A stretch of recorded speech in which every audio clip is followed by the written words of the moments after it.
Chapter 3. Is kombucha right for me, and it is safe? Whenever you're considering putting anything into your body, it's important to take the time to make sure that it's going to benefit you rather than to harm you.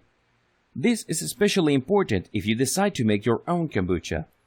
Store-bought kombucha is often pasteurized and tested to make sure that it's safe, but if you brew your own, there are some dangers to consider. It's a wild ferment.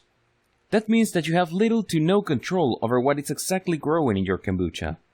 Although it's supposedly to only contain good bacteria, a surprising number of Scobies on homebrewed kombucha have harmful types of bacteria and yeast growing in them, some of which we'll end up drinking, which can lead to problems.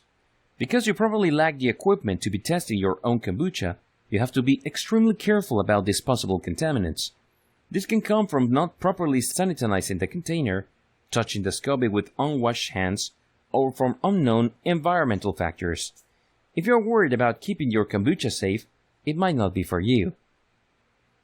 It's a biosorbent. The Scoby that's necessary for creating a kombucha is a biosorbent, which means it binds to various contaminants and heavy metals. In fact, several studies have shown that Scoby can be used to clean wastewater of harmful contaminants.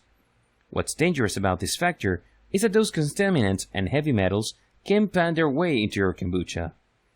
What's important to keep in mind here is that the Scoby has to come in contact with these contaminants before it can absorb them, which can happen if it is improperly stored in a container that contains something like lead, or when unfiltered tap water is used. Tap water contains trace amounts of heavy metals that Scoby will concentrate over time, leading to possible poisoning. It contains unmeasured amounts of alcohol. For this reason, children should never drink homebrewed alcohol, since there is no guarantee how much alcohol is in it. Even the commercially bottled types have some alcohol, so if you do want to give kombucha to your kids, be sure to find one that has the least amount or no alcohol in it. People who are sensitive to alcohol should also avoid homebrewed kombucha for this reason. It contains sugar. Although it is true that much of the sugar is eaten by the bacteria and yeast during the fermentation process, it's also true that there is still quite a bit of the sugar remaining in the drink afterwards.